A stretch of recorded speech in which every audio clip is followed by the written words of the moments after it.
তোমরা যারা যারা এই মুহূর্তে ক্লাস 12 সেমিস্টার 3 প্রিপারেশন করছো, দেখো পরীক্ষার জন্য আমাদের হাতে 75 to 80 ডেজ এর মতো সময় বাকি।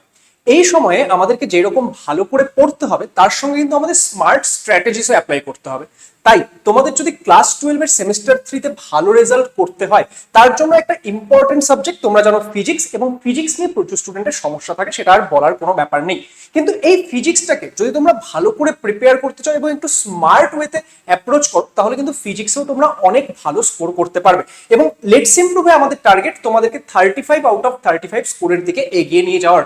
তার জন্য আমরা প্রতিনিয়ত তোমাদের সঙ্গে রয়েছি, এবং ক্লাস 12 সেমিস্টার 3 পুরো ফিজিক্সের প্রিপারেশন আমি তোমাদের এমন ভাবে করিয়ে দেবো যে তোমাদের পরীক্ষায় গিয়ে মনে হবে এই তো সব আমরা করে এসেছি, এবং পরীক্ষায় এখন আমরা সব পারবো। তো যারা যারা লেটস ইমপ্রুভ চ্যানেলে নতুন, আমি তোমাদের সায়নদা। এই চ্যানেলে আমি তোমাদেরকে ফিজিক্সের পুরো বিষয় সম্পর্কে গাইড করতে চলেছি। আমি আমার বিটেক করেছি জলপাইগুড়ি ইঞ্জিনিয়ারিং কলেজ থেকে এবং এমটেক করেছি আইআইটি গুয়াহাটি থেকে, এবং তার সঙ্গে সঙ্গে লাস্ট এত বছরের যে এক্সপিরিয়েন্স সমস্ত কিছু কাজে লাগিয়ে কিন্তু আমি তোমাদের ফিজিক্সের পুরো গাইডেন্স দিতে চলেছি।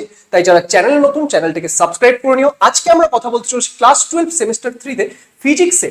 আমাদের লাস্ট ইয়ার তো প্রথমবার এমসিকিউ প্যাটার্নে পরীক্ষা হয়েছিল, তাহলে কোথা থেকে কতখানি কোয়েশ্চেন এসেছিল, কারণ সেই জায়গাগুলো যদি আমরা ভালো করে বুঝি তাহলে কিন্তু আমাদের একটা আইডিয়া আসবে, আচ্ছা বোর্ড কোথায় কোথায় বেশি হিট করছে, কিভাবে কিভাবে আমাদের প্রিপারেশন করতে হবে। একটা স্মার্ট যে চলবে সে কিন্তু টাইমটাকে প্রপারলি ইউটিলাইজ করতে পারবে এবং অনেক ভালো করে এগোতে পারবে। তাহলে চলো সবার প্রথমে একটা বিষয় দেখে নিই। এই বিষয়টা হয়তো অনেকেরই জানা, কিন্তু স্টিল অনেকের কনফিউশন থাকে, তাই তোমাদের কাছে ক্লিয়ার করে দিচ্ছি যে আমাদের ক্লাস 12 এর যে সেমিস্টার 3 সেখানে ফিজিক্সে টোটাল 5টা ইউনিট রয়েছে।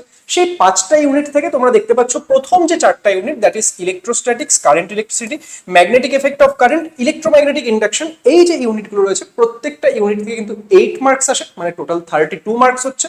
এবং লাস্টের ইউনিট যেখানে তোমাদের ইলেকট্রোম্যাগনেটিক ওয়েভস বা তড়িৎচুম্বকীয় তরঙ্গ থাকে, সেখান থেকে 3 মার্কস আসে, টোটাল 35 মার্কসের কোয়েশ্চেন কিন্তু এখান থেকে আসছে।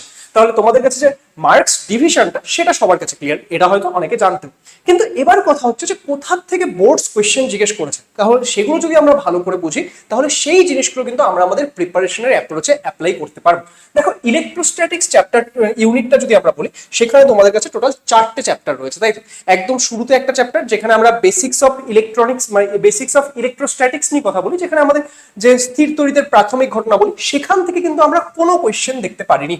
আমরা দেখেছিলাম যে আমাদের যে কুলম্বের সূত্র এবং ইলেকট্রিক ফিল্ড, এই যে চ্যাপ্টারটা, এখান থেকে কিন্তু 5 মার্কসের কোয়েশ্চেন এসেছিল। তারপর আমরা যদি দেখি যে ইলেকট্রিক পোটেনশিয়াল, সেখান থেকে কিন্তু লাস্ট ইয়ার আমরা ডিরেক্টলি কোনো কোয়েশ্চেন দেখতে পারিনি।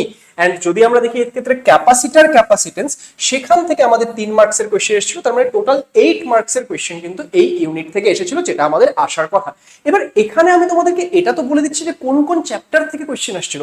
তোমরা যদি আরো ডিপ অ্যানালাইসিস চাও যে স্যার এই চ্যাপ্টারগুলোর মধ্যে থেকেও কোন কোন টপিকগুলো থেকে কোয়েশ্চেন এসেছিল বা কিভাবে কোয়েশ্চেন ফ্রেম করেছে, সেই অনুযায়ী 2026 সালে যারা এখন আমরা ক্লাস 12 এ আছি তারা কিভাবে পড়বো, তাহলে কমেন্ট করে জানিও। আমি তোমাদের জন্য সেটার একটা পুরো অ্যানালাইসিস নিয়ে আসবো, এন্ড তোমাদেরকে সেই অনুযায়ী প্রিপারেশন করানোর দায়িত্ব পুরোপুরি আমার।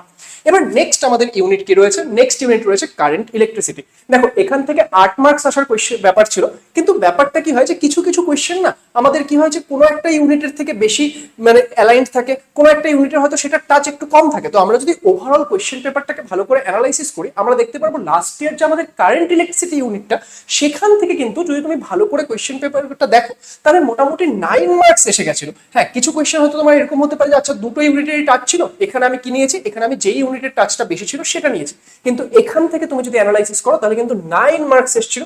এবং কারেন্ট ইলেকট্রিসিটি ওহমের সূত্র, এই যে চ্যাপ্টারটা, এখান থেকে কিন্তু আমাদের 7 মার্কসের কোয়েশ্চেন এসেছিল একটা চ্যাপ্টার থেকে। এবং এখানেও যদি আমি তোমাদের বলি কম্বিনেশন অফ সেল থেকে দুটো কোয়েশ্চেন দিয়ে দিয়েছিল। তো এইরকম বিভিন্ন জায়গাগুলো রয়েছে, তো এগুলো যদি ভালো করে বোঝো, সেই জায়গাগুলো যদি তুমি রেগুলার হিট করো, তাহলে তোমার কিন্তু অনেক বেশি সুবিধা পরীক্ষায় হতে চলেছে।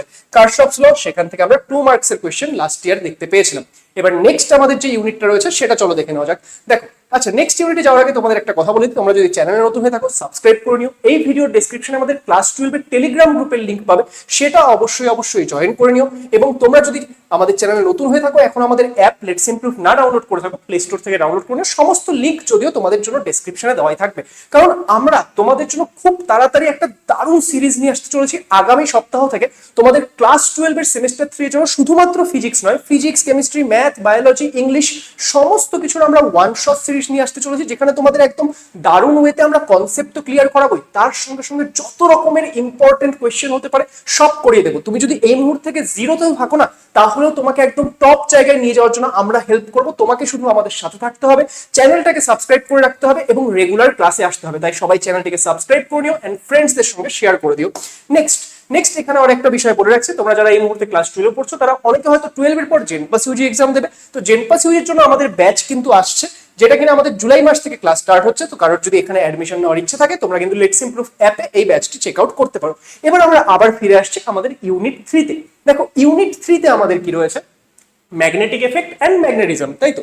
এই যে এই ইউনিটটি, এখানেও তোমাদের দুটো চ্যাপ্টার রয়েছে। এন্ড এখানে যদি আমরা দেখি magnetic of effect of current, সেখান থেকে 3 মার্কস এসছে এন্ড ম্যাগনেটিজম থেকে 4 মার্কস এসছে। অনেক বলবে স্যার টোটাল তো 8 মার্কস আসার কথা ছিল। যেমনটা বললাম, যেহেতু আমরা কারেন্ট ইলেকট্রিসিটিতে একটা কোশ্চেন বেশি দেখতে পাচ্ছিলাম, তো এখানে কিন্তু আমাদের একটা কোশ্চেন আমরা কম দেখতে পাচ্ছি, দুটো মিলে ব্যালেন্স হয়ে যাচ্ছে। ওকে, নেক্সট আমাদের ইউনিট 4। ইউনিট 4 আমাদের কাছে দুটো চ্যাপ্টার ছিল, ইলেকট্রোম্যাগনেটিক ইন্ডাকশন এন্ড এসি। এবার এখানে যদি তোমরা দেখো যে ইলেকট্রোম্যাগনেটিক ইন্ডাকশন এন্ড এসি দুটো চ্যাপ্টার থেকে কিন্তু ইকুয়াল ওয়েটেজ ওরা দিয়েছে, দুটো থেকে 4 মার্কসের কোশ্চেন এসেছিল। এবং এই ক্ষেত্রে এসি চ্যাপ্টারটা অনেকের কঠিন লাগে ঠিকই, কিন্তু লাস্ট ইয়ার এসির থেকে যে কোশ্চেনগুলো দিয়েছিল খুবই ইজি টাইপের কোশ্চেন ছিল। কেউ যদি একটু বেসিক কনসেপ্ট ভালো করে বুঝে সেই কিন্তু সেই কোশ্চেনগুলো উত্তর করে আসতে পারতো। ইভেন একটা তো তোমাদের সিম্পল রেজোনেন্সের যে আমাদের কন্ডিশন, সেখান থেকে কোশ্চেন দিয়ে দিয়েছে। তাহলে এরকম বেসিক টাইপের কোশ্চেন কিন্তু আমরা এসি থেকে দেখতে পেয়েছিলাম। এবার সাধারণত কি হয়েছিল, লাস্ট ইয়ার পরীক্ষায় কিন্তু স্টুডেন্টরা টাইম ম্যানেজ করতে পারেনি, তার জন্য প্রচুর স্টুডেন্টের ফিজিক্স পরীক্ষা খারাপ গিয়েছিল। এবার টাইম ম্যানেজ করতে না পারার পেছনে কারণ হচ্ছে তারা কিভাবে প্রপারলি শর্ট ট্রিক্স এর মাধ্যমে তাড়াতাড়ি সলভ করতে হবে, এই অ্যাপ্রোচ গুলো জানা নেই। প্রত্যেকটা অ্যাপ্রোচ আমি তোমাদের শেখাবো, যে তোমাদের 1 ঘন্টার মধ্যে তোমরা পুরোটা সলভ করতে পারবে। এন্ড ফাইনালি আমাদের ইলেকট্রোম্যাগনেটিক ওয়েভস, সেখান থেকে তো আমাদের একটাই চ্যাপ্টার, সেই একটা চ্যাপ্টার থেকে আমাদের কি দিয়েছিল, আমাদের 3টা কোশ্চেন এসেছিল 3 মার্কসের জন্য, যেখানে আমাদের একটা তো ধরে নাও যে আমাদের ইলেকট্রিক ফিল্ড এন্ড ম্যাগনেটিক ফিল্ডের যে রিলেশন, সেখান থেকে দিয়েছে। একটা ইলেকট্রোম্যাগনেটিক ওয়েভসের যে আমাদের এক্ষেত্রে ভেলোসিটি, সেখান থেকে দিয়েছে। তো চলো, তোমাদের যদি আরেকটা ভিডিও প্রয়োজন হয় যেখানে আমি প্রত্যেকটা টপিক নিয়ে ডিসকাস করবো, যে কোন কোন যেই চ্যাপ্টারগুলো বললাম সেখানে কোন কোন টপিকগুলোর থেকে ওরা জোর দিয়েছে, সেই অনুযায়ী 2026 সালে আমাদের কি কি জায়গাগুলো আরো বেশি করে জোর দেওয়া উচিত, তাহলে তোমরা কমেন্ট করে জানিও। তাহলে আই হোপ যে আজকের এই ভিডিওটি তোমাদের জন্য হেল্পফুল ছিল। যদি ভিডিওটি হেল্পফুল মনে হয়, সেটাকে লাইক করে দিও, শেয়ার করে দিও এন্ড লেটস ইমপ্রুভ চ্যানেলকে সাবস্ক্রাইব করে নিও, কারণ আপকামিং তোমাদের যে কয়েক মাস সেমিস্টার 3 এর প্রিপারেশন এবং তার পরবর্তী সেমিস্টার 4 বা কম্পিটিটিভ এক্সামে একমাত্র প্রপার গাইডেন্স, বেস্ট গাইডেন্স, সঠিক গাইডেন্স কিন্তু তোমরা লেটস ইমপ্রুভ থেকে পেতে চলেছো। Thank you so much, all the best সবাইকে।